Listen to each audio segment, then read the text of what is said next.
बिस्मिल्लाहिर्रहमानिर्रहीम। शुरू अल्लाह तबारक व ताला के नाम से जो बड़ा मेहरबान और निहायत रहम करने वाला है। अस्सलामु अलैकुम व रहमतुल्लाहि व बरकातुहू। मोहतरम दोस्तों, उम्मीद करता हूँ आप सब खैर व आफ़ियत से होंगे। दोस्तों, नबी करीम सल्लल्लाहु अलैहि वसल्लम ने अपने ज़िंदगी के आखिरी वक्त में मुसलमानों से कहा था कि मेरे बाद तुम दो चीज़ों को अगर मजबूती से पकड़े रखोगे तो ज़िंदगी में कभी भी गुमराह नहीं होगे। ये दो चीज़ें हैं, नंबर 1 कुरान शरीफ और दूसरा नबी सल्लल्लाहु अलैहि वसल्लम की सुन्नत। परंतु अफसोस की बात यह है कि मुसलमानों ने कुरान को छोड़ दिया और जो पढ़ते भी हैं उसका मतलब नहीं समझते हैं। आज मुसलमानों की दुर्दशा का सबसे बड़ा कारण यही है। दोस्तों, किसी ने मेरे से सवाल किया था कि आज मुसलमान कुरान शरीफ से इतना दूर क्यों हैं। इसका जवाब मैं आप सबको एक वाक़ये के ज़रिए बताना चाहता हूं, जो मैंने कुछ समय पहले ही पढ़ा था। आपसे बस छोटी सी गुजारिश है, इस वाक़ये को आप अंत तक ज़रूर सुने और अच्छी लगे तो दूसरे तक पहुंचाना ना भूलें। तो चलिए दोस्तों, इस वाक़ये को एक शुरू करते हैं।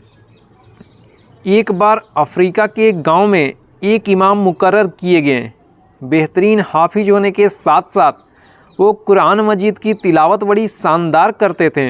वक्त के पाबंद और तक़वे वाले थे, लिहाजा लोगों को बहुत पसंद आए।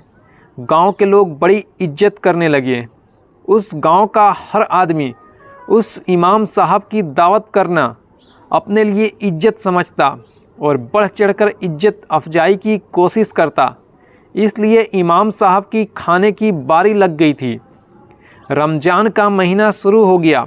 आदत के मुताबिक गांव के एक आदमी ने बड़े शौक़ से इमाम साहब को दावत दिया।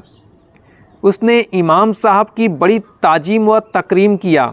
दस्तरख्वान को तरह तरह के पकवान से सजाया गया।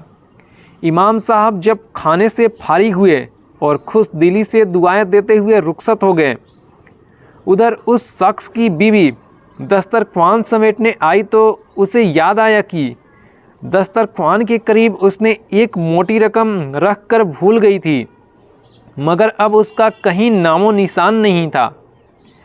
पूरा कमरा और घर छान मारा, मगर वह रकम ना मिल सकी। जब उसका शौहर नमाज पढ़कर घर आया तो बीवी ने सारा माजरा कह सुनाया। इधर शौहर ने भी रकम से ताल्लुक़ लाइल्मी का इजहार किया। अब मेरे प्यारे दोस्तों, थोड़ी देर गौर और फिक्र करने के बाद उसने सोचा कि आज इमाम साहब के अलावा हमारे घर और कोई नहीं आया था और इस घर में हमारे सिवा एक घर में दूध पीती बच्ची है। लिहाजा हो या ना हो, पैसे इमाम साहब ने ही उठाए हैं।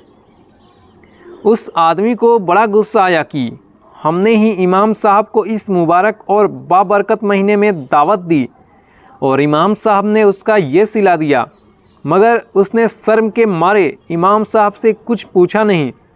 अलबत्ता उस रोज़ के बाद से वह इमाम साहब से कतराने लगा। दोस्तों, इस वाक़ये को पूरा 1 साल बीत गया। फिर रमज़ान के महीने में उसी घर में इमाम साहब की दावत की बारी आ गई। शौहर ने बीते रमज़ान के वाक़ये को सामने रखते हुए बीवी से मशवरा किया। बीवी अच्छी थी और शौहर से बोली, हो सकता है इमाम साहब को किसी परेशानी या मजबूरी रही हो, इसलिए उन्होंने ऐसा किया हो। हम उन्हें माफ़ कर दें ताकि अल्लाह पाक हमें बख्श दें। चुनांचे इमाम साहब को फिर दावत दी गई। शाम में जब सब लोग खाना खा चुके तो उस आदमी ने इमाम साहब से कहा, क्या आपने महसूस किया कि पिछले रमज़ान से मैं आपसे कतराने लगा था? इमाम साहब बोले, जी हाँ, मगर मसरूफियत की वजह से सबब दरियाफ्त ना कर सका। उसने कहा, मैं आपसे कुछ पूछना चाहता हूँ, आप उसका सही सही जवाब दीजिएगा। पिछली बार मेरी बीवी दस्तरख्वान के पास कुछ पैसे भूल गई थी जो आपके जाने के बाद गायब हो गए थे। कहीं वह पैसे आपने तो नहीं उठा लिए थे? इमाम साहब फ़ौरन बोले, जी हाँ, मैंने ही उठाया था। यह सुनकर उस आदमी के होश उड़ गए। इमाम साहब ने कहा कि मैंने दस्तरख्वान के करीब कुछ नोट देखा जो हवा की वजह से बिखर गए थे। खिड़की खुली हुई थी और पंखा चल रहा था। मुझे इस बात का अंदेशा हुआ कि कहीं नोट उड़ न जाए। फिर मैंने उन नोटों को जमा करके उठा लिया। इतना कहकर दोस्तों इमाम साहब सर झुकाकर रोने लगे। घर वाले हैरत से इमाम साहब को देखने लगे। फिर उन्होंने कहा, तुम्हें मालूम है कि मैं क्यों रो पड़ा? मैं इस बात पर नहीं रो रहा कि तुमने मुझ पर इल्ज़ाम लगाया और बहतान तराशी किया, बल्कि इस बात पर रो रहा हूँ कि आज पिछले 1 साल से तुम्हारे घर में किसी ने भी कुरान मजीद छुआ तक नहीं। अगर एक बार भी कुरान मजीद खोल ही लेते तो इतने पैसे पा लेते। इतना सुनते ही वह आदमी दौड़ा दौड़ा कुरान मजीद के पास गया और उसे खोल कर देखा तो उसमें वो सारे पैसे मौजूद थे। और उस आदमी को अपने किए हुए पे, अपने सोच पे बहुत शर्मिंदगी महसूस हुई।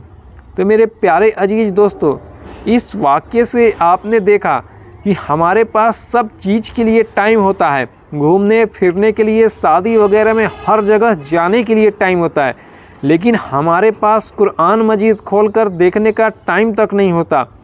अगर वो आदमी साल भर में एक भी बार कुरान मजीद खोलकर देख लिया होता तो उसे अपने किए पर पछतावा ना हुआ होता और उसे सारे पैसे मिल गए होते।